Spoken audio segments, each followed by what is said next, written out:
बढ़ते हैं question number second के फोर्थ पार्ट की तरफ। और फोर्थ पार्ट क्या है? अ train travels a distance of 480 kilometre at a uniform speed. एक ट्रेन है, वो ट्रैवल कर रहा है, यूनिफॉर्म स्पीड से ट्रैवल कर रहा है, यानी स्पीड उसकी कांस्टेंट है, जिस भी स्पीड से चल रहा है चलते जा रहा है, और डिस्टेंस जो भी कवर कर रहा है वो 480 किलोमीटर है।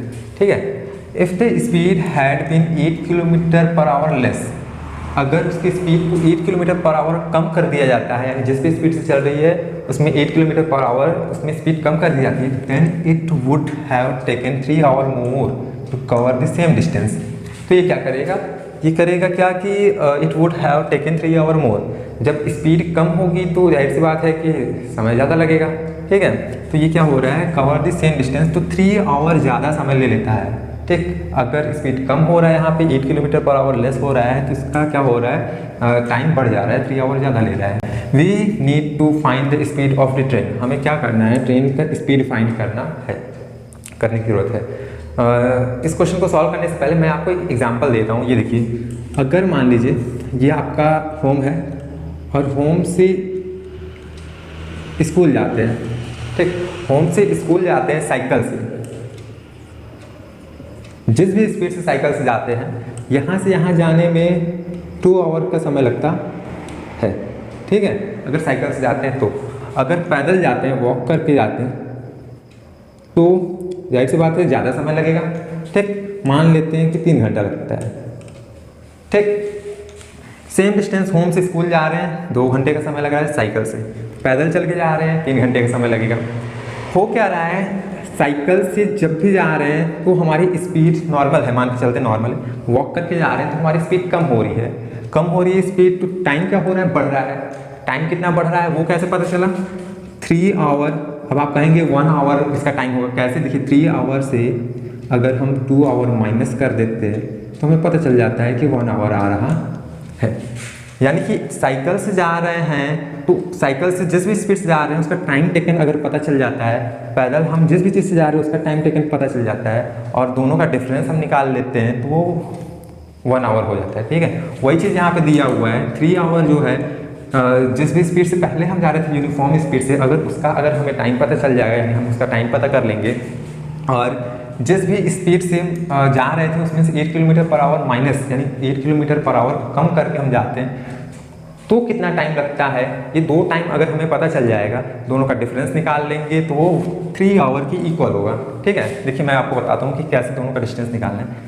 सबसे पहले हम मान लेते हैं कि ट्रेन की स्पीड क्या है? Speed of train equals to, मान लेते हैं let speed of train equals to x kilometre per hour, x kilometre per hour. और हम लोग जानते हैं एक चीज कि स्पीड इक्वल टू क्या होता है? Speed equal to distance upon time. Speed का ये फॉर्मूला होता है। अगर आपको नहीं पता तो जान जाइए कि स्पीड का ये फॉर्मूला होता है डिस्टेंस अपॉन टाइम। ये जो डिस्टेंस है ये x kilometre distance per hour, यानी कि इसका ये टाइम है, डिस्टेंस अपॉन टाइम हो गया। ठीक। अब जो है कि अगर हम x किलोमीटर पर आवर की स्पीड से जाते हैं और 480 किलोमीटर जाते हैं, ठीक है, तो उसका टाइम कितना होगा? Time taken to cover 480 kilometre at x kilometre per hour. ठीक है। x किलोमीटर पर आवर की स्पीड से जाते हैं तो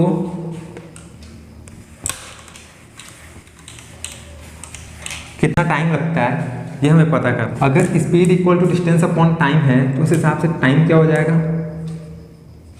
टाइम को यहाँ भेजते हैं, स्पीड अपने आप यहाँ पे हो जाएगा। Time equal to distance upon speed होगा। ठीक। टाइम ये यहाँ आ गया, स्पीड यहाँ आ गया, time equal to distance upon time, sorry distance upon speed. Distance हमें पता है कितना है? 480 किलोमीटर। डिस्टेंस 480 किलोमीटर के लिए हमें टाइम पता करना है, और स्पीड कितनी है? Speed x kilometre per hour. X यहाँ पे लिख लेते हैं, यानी कि time taken to cover 480 kilometre at x kilometre per hour, ये कितना होगा 480 किलोमीटर अपॉन एक्स। ठीक है, वैसे ही अगर x की जगह अगर हम इसका स्पीड कम कर देते हैं, यानी x माइनस 8 किलोमीटर होगा, जिस भी स्पीड से चल रहा है उससे 8 माइनस हो जाएगा, तो सेम क्या लिखेंगे, time taken to cover 480 kilometre at x minus 8 kilometre per hour. तो जहाँ पे भी x है वहाँ पे अब x माइनस 8 लिख लेंगे। यहाँ पे क्या है 480 अपॉन x माइनस 8 हो जाएगा, क्योंकि स्पीड यहाँ पे x माइनस एक्स की जगह x माइनस 8 हो रहा है, तो यहाँ पे भी x माइनस 8 होगा। ये इतना, सॉरी ये किलोमीटर में नहीं होगा, आवर में होगा इसकी यूनिट, क्योंकि टाइम हम लोग निकालते हैं तो टाइम आवर में होगा और ये आवर लिखेंगे। ठीक है, ये आवर हो गया। इसके पीछे भी ये रीज़न है आवर क्यों हुआ, जो डिस्टेंस होता है वो डिस्टेंस किलोमीटर में होता है और स्पीड जो होता है वो क्या होता है किलोमीटर पर आवर में, किलोमीटर पर आवर में। तो ये किलोमीटर किलोमीटर कैंसिल हो जाता है और ये आवर ऊपर हो जाता है, ये यहाँ से ऐसा ऊपर हो गया। ठीक, ये आवर, ये भी आवर। ठीक है, नॉर्मल स्पीड थी, नॉर्मल आवर लगा, जो कुछ भी आवर लगा नॉर्मल है, और जो भी स्पीड है उसमें से 8 किलोमीटर कम कर दी तो समय और ज़्यादा होगा, यानी ये वाला बड़ा हुआ और ये वाला क्या हुआ छोटा हुआ। इसमें से इसको माइनस करते हैं तो किसके इक्वल होगा, 3 आवर के इक्वल होगा। 480 upon x minus 8 minus 480 upon x equal to 3 hours equal होगा। ठीक, अब ये हम अपने टारगेट तक पहुंच गए। अब ये क्वाड्रेटिक इक्वेशन के फॉर्म में कन्वर्ट होगा, फिर इसके बाद x की वैल्यू निकाल लेंगे तो हमारा इक्वेशन सॉल्व हो जाएगा। देखिए कैसे, ये x माइनस 8 है और x है, इन दोनों को क्या करेंगे आपस में मल्टीप्लाई कर लेंगे, x माइनस 8। ठीक है, x इंटू एक्स माइनस 8 हो गया। अब x माइनस 8 और x माइनस 8 अगर डिवाइड करते हैं, या तो ऐसा समझिए इसका इससे मल्टीप्लाई करते हैं कि 4 इंटू 480 इंटू एक्स हो गया, और ये माइनस 480 इंटू एक्स माइनस 8 ऐसा होगा, equal to 3 hours, equal to 3 hours. ठीक है, अब क्या करना है, 480 x minus 480 x plus minus 480 का एक्स में इंटू किए, माइनस 480 एक्स माइनस 480 का माइनस 8 में इंटू करेंगे, माइनस माइनस प्लस हो गया, 8 0 जा 0, 8 8 जा 64, 8 4 जा 32, 32 और 6 38 अपॉन इसका इससे मल्टीप्लाई किया x square minus 8x equal to 3। ठीक है, 480x कैंसिल आउट। अब यहाँ पे क्या होगा, बचा क्या, 3840 ठीक है, 3840 अपॉन 8 एक्स स्क्वायर माइनस 8 है, upon x square minus 8x equal to 3। इधर ये डिवाइड में है, इधर जाएगा इनटू में होगा। ठीक है, यानी कि 3840 equal to 3 into x square minus 8x। अब ये 3840 यानी 3840, इसका ब्रैकेट ओपन करते हैं, ये होगा 3x स्क्वायर, इसका इससे इंटू करते हैं, माइनस 3 8 24x। ठीक, अब 3840 को उधर भेजते हैं और ये ऐसा कुछ हो जाता है, 3x square minus 24x minus 3840। ठीक है, अब हम इसको ऐसे लिख लेते हैं, 3x square minus 24x minus 3840 equal to 0। ये क्वाड्रेटिक इक्वेशन के फॉर्म का हो गया और ये इसका आंसर हो जाएगा।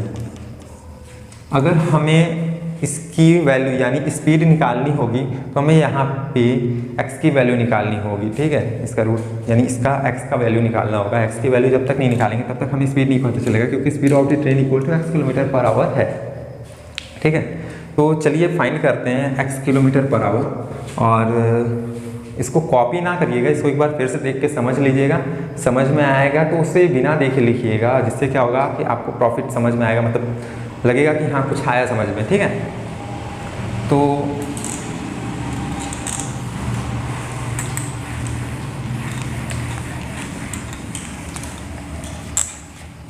Three x square minus 24 minus ये आया, यहाँ पे लिखेंगे 3x square minus 24x minus 3840 equal to 0।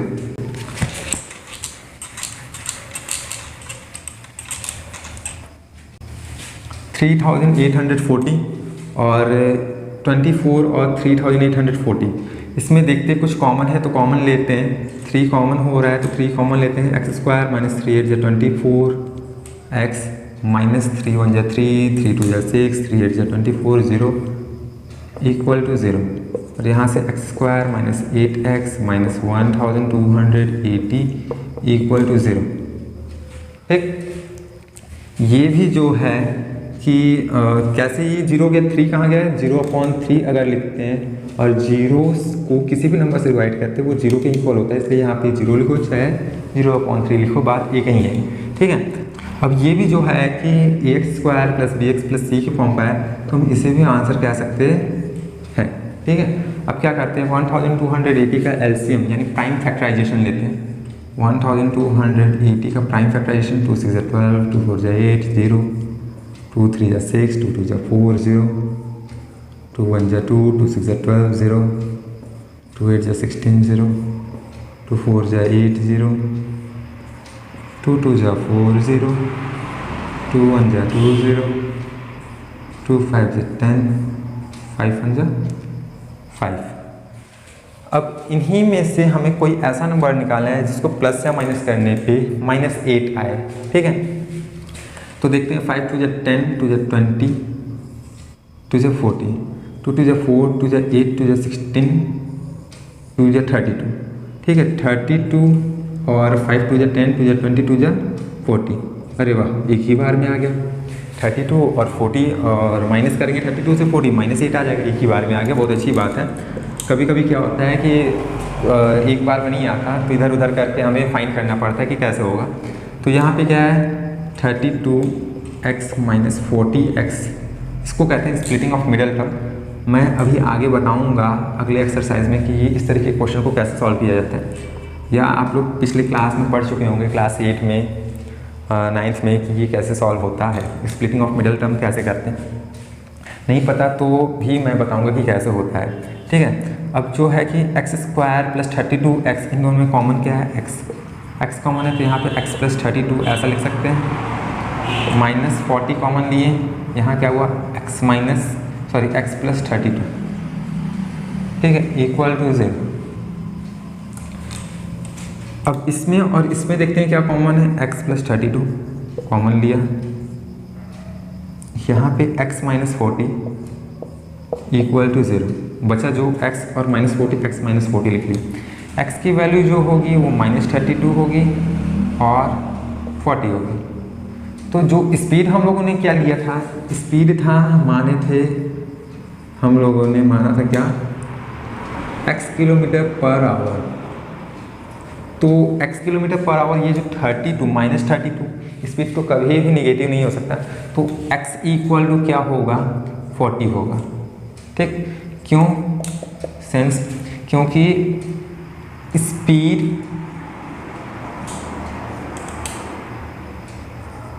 Can never be zero, never be negative, ठीक है। स्पीड कभी निगेटिव नहीं होता है। Therefore, speed of train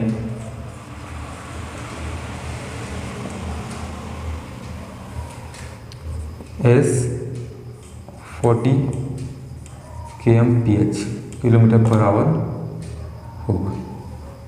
ये आपका आ गया आंसर। ठीक है,